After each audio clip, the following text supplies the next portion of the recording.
Alright guys, welcome back to another U150 video.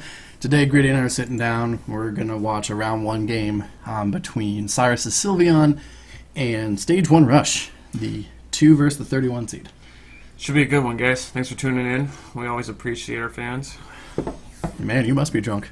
What is that? Because you never say that. Oh, I do appreciate them, though. Aw, Grady's being sentimental tonight. All like 10 of them. Aw. Man, shout out to my homie. I really need to look up his name because I played against a dude. I told you the story that I played against a dude in Oregon, and after I got done, he's like, "All right, I have to say something. I watched all of your U150 videos."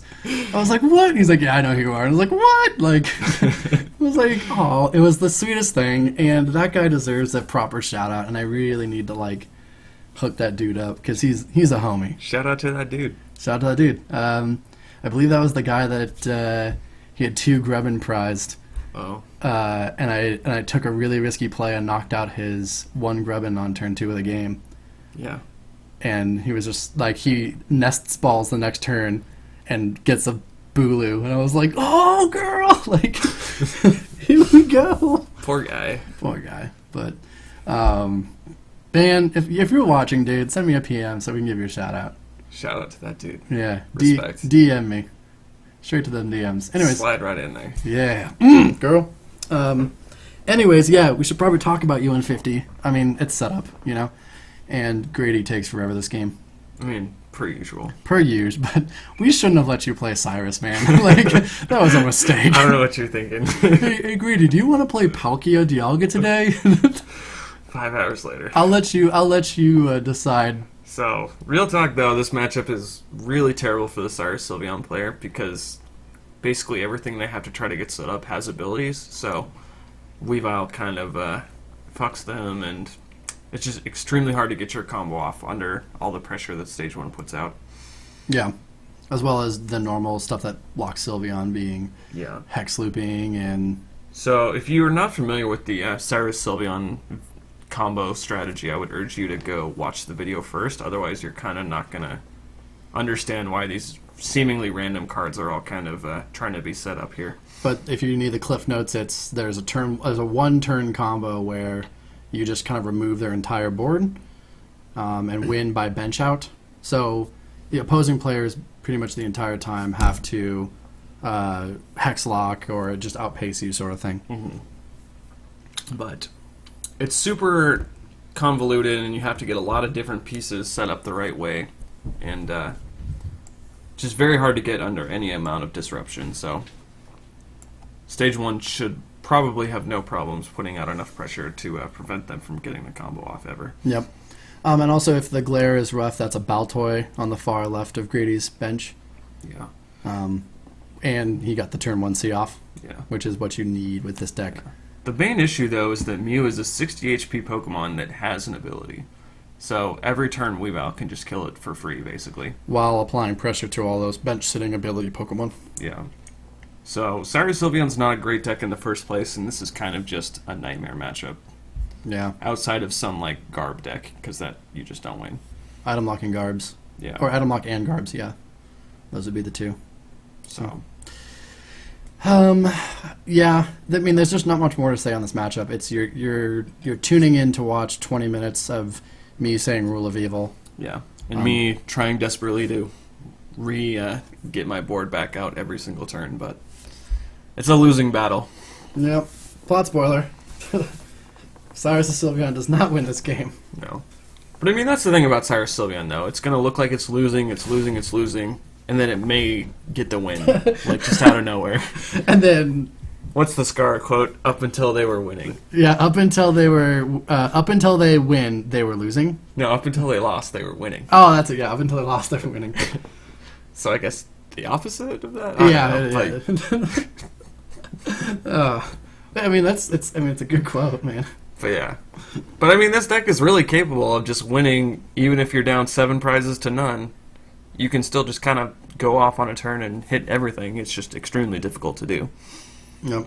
So it looks like even though I went for the Weavile play, I didn't hit it, so it was just a straight retreat into the Oh, actually, that looks like an escape rope. Yeah. I really need to be better about putting my discard back. Right. I guess the thing, though, is you can't Hex Loop and Rule of Evil at the same time, because then you can't snipe for 60 if you're hexing, but... The turn you goop, you can. And then you can, if you That's don't, true. If you don't heal, you can finish But, it. I mean, you can only do that one time. Right. But then the next turn you finish it off with a Coco Flip. Right. And then by then you've hopefully set up some stuff. So I Lysand or Prism started your Misty's Wrath? Yeah, I think that was like your only play. I mean, there's an oak in your hand. I believe I had to do it to because I just Claydol for 1 there, so I had to play that supporter to even Claydol at all. And then here I'm using Sylveon's first attack. Magical Ribbon. Hell yeah. Which is pretty good in this format, considering that, like, even though, yeah, there are 2 N effects, it is kind of harder to grab those at a moment's notice. Mm-hmm. There's not a plethora of disruption. I mean, because like in Standard and Expanded, you're playing either 4N in Standard or like 2N and a couple Versus Seekers and Battle Compressors and stuff. So it's a lot easier to hit in those 2 formats. Mm-hmm. Whereas this one, you have a 100-card deck and only 2 outs to those cards because you're not playing as much disruption anyways. Like, no one plays Sabrina's Gaze or Ace Trainer. I mean, Ace Trainer wouldn't even work. I'm trying to think of some other stuff that's normally played in U150. Red card. Yeah, that'd be the only other one. So here's the Hex here. Oh, I did its first attack. Oh, that's right. So I think I was just trying to Hex Loop, just because I know that, like, I'd be able to put on pressure with the Rule of Evil, I suppose. Yeah. So I think the Hex kind of messes you up a little bit because you Magical Ribboned. Right. And you were probably planning on doing something with those cards. I didn't see what you grabbed, but... Yeah. Time for some sleeve maintenance. Those world sleeves are garbage. Yeah, they look pretty, but they rip real quick. I think this is going to be the only tournament where we use those sleeves. Yeah. I definitely vote we don't use those again. Yeah. I just think the problem is that, like, most, all Dragon Shields come with 100 cards in a pack. So as soon as you bust 1, yeah, you're done. So, like, you have to buy 2, but there's almost no reason to buy 2 because then, you know. Right. So I have to get 2 packs of those and use a couple of them in Standard for a little bit, because that's those purple sleeves that we just switched. Right. Were from like me using those in Standard. Right. And then being too gnarly for a tournament, so they get demoted. Because that's where all of the tan and white ones come from that you see a lot often, and those ugly green ones. Yeah, that glare is really annoying. It's hard for me to see, like, the top left. Yeah, that is a Baltoy. Oh, sorry, Claydol. And then what's the... That's an Infernape. Yeah. And then a Porygon 2. The glare is only when we play during the days, and then during the night it's a little bit weird, but... Right. It's better than the alternative, I suppose. Mm-hmm. As long as you're paying attention, and usually when I commentate by myself, I'll narrate that, but these games go a lot faster with you next to me. Oh. Ah, barf. Oh, I forgot about the Parallel City. That's another thing that fucks up the combo. Oh, because look at you, you put your cards down, and you were just like... I remember that, dude. I was so mad, because I forgot that the Stage 1 list plays that. Dude, I think Parallel City needs to start becoming a one-of in everything, almost. Especially with Oricorio. Yeah, dude. Parallel City is so good. You don't realize how good just making your opponent discard 2 things is a lot of the time. And especially with, not only with Oricorio, but with there being a severe lack of stadiums in a lot of decks. Right. Literally a lot of decks just have Broken Time Space, and that's it. Yeah. Broken Time Space and generally, like, one other maybe. Yeah. Maybe, like, Skyfield or Verbank or... Brooklet Hill or some other kind of useful stadium. Dimension Valley. Scorched Earth. Yep. But generally speaking, not. And then you have you have one field blower and that's it. Right. No, every time I've played against Parallel City, it seems to do like a ton of work, so I really think we need to start throwing it in almost everything. Except decks that maybe run a bunch of stadiums already, so. But I think it needs to be, I definitely think it needs to be in more things. Definitely when we do our next gauntlet, I'm playing one. Yeah, no, 100%. Especially like you said, because Oricorios and everything too, and it's probably it gets you at least 2 in the discard most of the time. I'm so ready for our next gauntlet, by the way. Yeah. I have so many ideas. I think we should wait till at least like another set or 2 comes out. Yeah, because Celestial Storm doesn't really impact this format as much. No. I don't want to do it like in the same format that we did this tournament. Oh no, I mean Celestial Storm's already out, so right off the Right. bat we have one more. I think Christmas break's a good target date for that. Yeah. I want to at least wait until there's a couple new cards Yeah. that maybe shake up a little bit. Well, because that's 2 sets, and then the next set has all that cool. It's the fairy and the dragon support stuff. Right, for sure. Then Is, that way I can play the Salamence against is you. Kindred GX ever coming out in English? Is that a thing?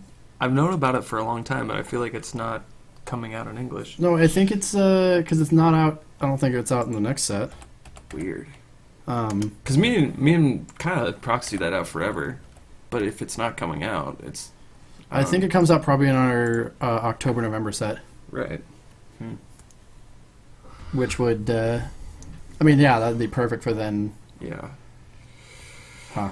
Sorry to get off track. This game is just kind of hard. This game is just hard to commentate because it's going to be like me failing to get the combo set up every single turn.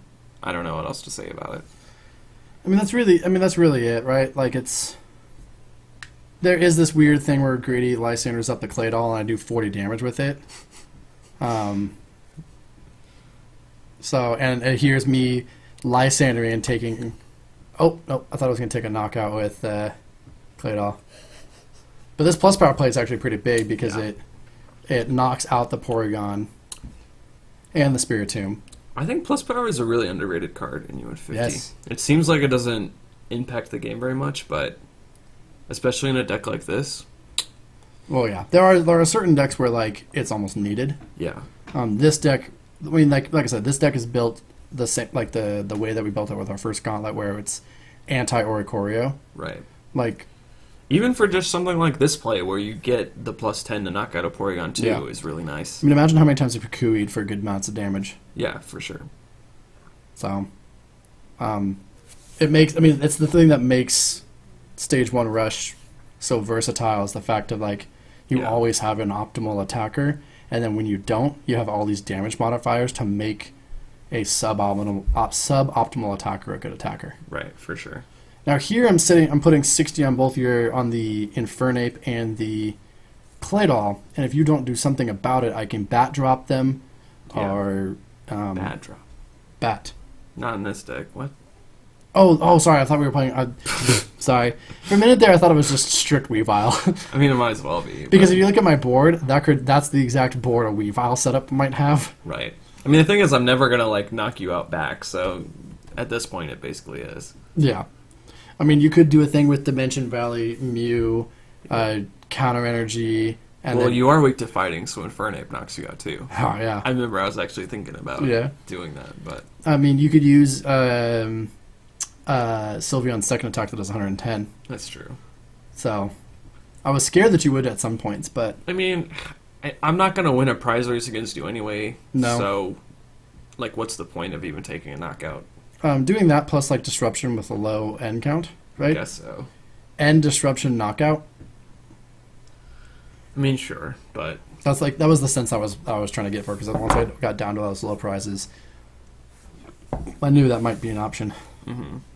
God, just everything in this deck is so vulnerable to Weavile. Look at that Jirachi I just benched too. Yeah. Ugh. Like, this is the perfect goop turn, right? Like, because I can goop spread, Yeah. and you don't get the thing. Yeah. And I knock out the Claydol, the Mew, and the Jirachi. It's just. Oh, there's the Pokemon Center. So. Yeah, for sure. I'm not really sure why I benched the Mew here, because it's just gonna get Rule of Evil. So Sorry. solid. Brr. Yep, that one took me by surprise. Yeah. I don't know. This matchup's just god awful. And we still have another 10 minutes of recording and 20 minutes of real game time. I mean, I apologize for playing slow. That's okay. It's a hard deck to, like, try to set up stuff. Yeah. Like, because you always feel behind. To be 100% honest, I hadn't really played this deck, so I kind of felt like I wasn't playing it very optimally, and I had to try to think a lot about what I was trying to do. So I'm going to blame some of it on that, just because it's such a weird, convoluted strategy. It is. That's no worries, though. Oh, I played a U150 at the challenge the other day, too, by the way. Yeah? With Tristan. He beat me. With what?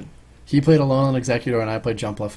Oh, Okay. It's such a weird matchup, dude. Why is that? Because you're both trying to just trade, Yeah. and a lone executor is just like knockout, fart, and like a jump up's trying to do like everything in its power to return KO. Yeah.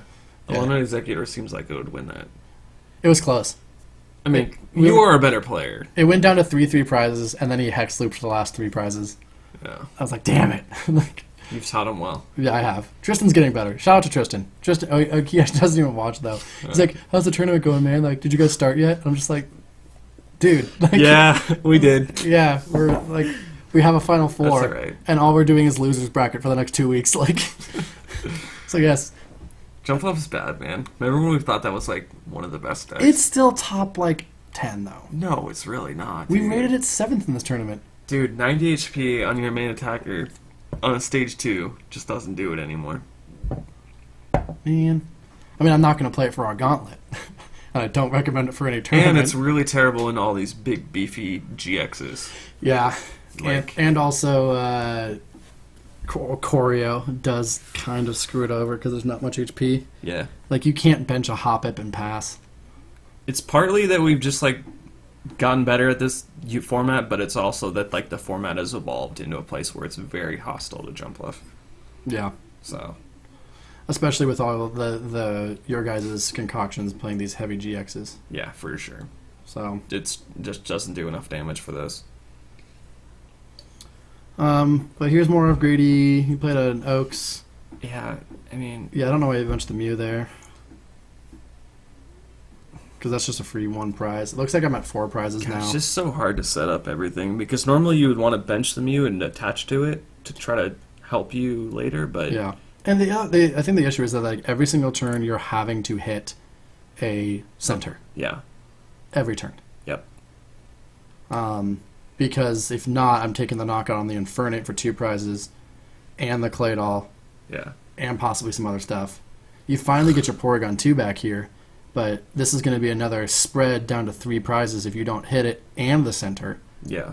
It's basically just making, like, Weavile makes it so that you have to hit 1 extra part of the Weavile's combo. just so good. What? Weavile's so good. This card, not the archetype. I was like, man, the amount of times we've shit on the archetype, like, No, not dedicated Weavile. I was like, Fuck that. I was like, homie. Do you remember when we were just like, how did this fucking deck win? We just wasted 3 months of time. Jesus, man. Weavile's good. Drunk Grady Thomas on a Sunday night. Next, dude. And when most people get drunk, we talk about how We call our exes. we call our exes. We talk about how ugly girls are hot. We touch dicks, that sort of thing. But nope, when Grady and I get drunk, we say outlandish things like, Man, Weavile's a good deck, dude. It really deserved to win the last tournament, you know? "No Porygon 2, no problem." No Porygon Z, sorry. De-evolving my opponent's Pokemon? What's that? That seems dumb. I want to keep... Wait, did it not play Z? No! Oh, yeah. It was so dumb. We're bad, dude.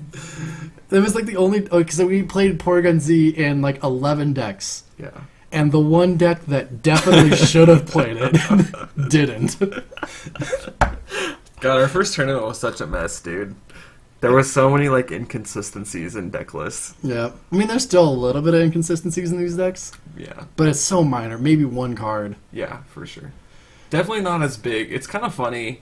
I told you Porygon Z was fucking good. Yeah. And you didn't believe me. Not at first. And it fucking ruled the format for like 6 months. Yep. And you're telling me now that Oricorio is banned. We need. I mean, I think like we need to open up a conversation with a lot of people about not only Oricorio, but you said Spiritomb, and then I think banning Spiritomb starts this whole domino effect of like having to ban a whole bunch of other cards. I know. That's the reason that I don't want to do This Spiritomb. format just feels, every game feels the same. Like every game is like first 5 turns, both players are just behind Spiritomb, setting up something. Setting up a Claydol, setting up a Porygon 2, and then X attacker, and that's the game. Like, that's how it goes. And whoever gets like a Hexlox first is going to win. Oh, I just knocked you out with a Claydol Muscle Band beat to dubs. Cool. And a boost energy on that shit. Yeah. after hexing. Respect. Oh yeah, this was the game that I took 4 prizes with Weavile and 4 prizes with Claydol. Claydol. Turns out Claydol's not a bad attacker. Yeah. I mean, as much as we're commentating for funsies, LOL, like, this shit right now is bananas.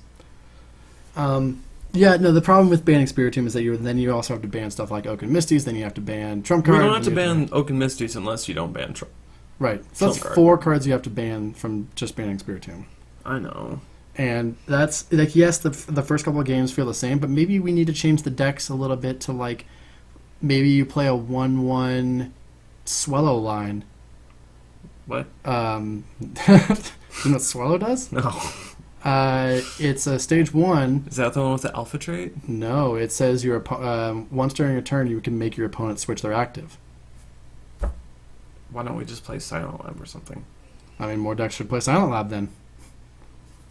Alright. Like a 1-1 Swallow line, here's your line of play, right? You lost me at 1-1 Swallow. You turn 1 Collector, and you grab your Baltoy, your Attacker, and your Tailo. And then you Spiritomb into Swallow, right? And they go into Spiritomb, and then you're like, oh, JK, already set up, Swallow, like, get that item lock shit out of here. That's your answer to the format. It's a 1-1 Swallow line. Boom. You heard it here first, folks. Yikes, dude. I'm gonna go out here on a limb and say this is the best commentary we've ever had for a game. I'm just so just over this game already, dude. I'm sorry. Yeah. You just energy removaled a Claydol. First of all, can we just address that fact? Not to, like, prevent you from retreating or anything. To prevent you from attacking with it. Yeah. Let's be clear here. And here's that same plus power Lysander This matchup is awful, Porygon dude. play, yeah. I don't get this combo, like, I get this once in, like, 100 tries in this matchup. Yeah. And so I think this last turn I give you the opening for it because I don't hex or disrupt or anything. Yeah. I use the spread, take knockout on the Spiritomb and the Porygon 2, and put pressure onto the Infernape. And if you bench Mew and you miss it, and you also don't heal, I take double knockout. I just need such a ridiculous amount of things to hit it this turn. Because I have to get a Pokemon with, 60 HP or less in the active. Right? No, not 60. You can get it. It's 80. Because it's poison. 6 burns, so 70 or less, right? Yeah, 70 or less, but you also have Crobat G to go up to 80. Right. But you can't, no, the Weavile's 90, so you have to get a Pokemon in the active. So I have to get the Weavile out of the active, hit Mew counter energy, all without broken time space. Or Porygon 2. Right. And I have to hit the 1-1 Salazzle You onto the new bench No, because Pokemon. this one you don't have to because I benched that Eevee. That's true. So if I get the Eevee up, I just need... What do I need? Just the 1-1 Salazzle. Yeah, you don't even need the Infernape Right. at this point if I get the Eevee in the active. And I still need to get a Metal or Water Pokemon in the active, download Cyrus Prism Star, then retreat back into the Mew. I just need so much shit. I don't even... Yeah, that's where the knockout on the Porygon 2 just, like, really... This matchup's less about, like, hexing... I guess less about hexing and just if I take the knockout on the Porygon 2 over and over again when you don't have BTS in play. Yeah. Because I have to get BTS to get Porygon 2, but then I don't get Dimension Valley, so there's no way for me to use Mew Prime. Yeah. So this is the final turn of the game for Grady, and you can see just, like, the tower of things he needs. Yeah. I literally just don't think it's possible. There's no sequence of cards that would give it to me, I don't think. There's probably some ridiculous sequence, but... You gotta get super lucky. I mean, it involves a lot of Oaks and item finders and dowsing machines. And it's just getting the fucking nuts. Because there's no way I get Porygon 2, because I have to have the Dimension Valley to attack this turn with Mew. Yeah. It might involve a Wally into Porygon 2. Because then you can still download. But I mean, that doesn't... You're still playing one real supporter. That doesn't give me any supporter, yeah. Yeah, that's the thing. I don't... Just a ludicrous amount of stuff I would have to hit. Yep. I mean, we really didn't comment on this game much, but if you're watching, you can just really understand how much this game is just this off. I think you scoop it up pretty soon here. Our timer's getting really low, and so is yours if you're watching the timer. Right. Yeah, this might. I think this is just. Yeah, it looks like a retreat and a Lapras and pass, and I just show you versus Seeker for Guzma. I'm pretty sure. And oh yeah, that's right. Sorry, I took the final EX knockout with style. Play It All. Yeah. All right, guys. Thanks for watching that super boring match. I hope you had fun. We had fun. Yeah. Thanks, guys. Appreciate it.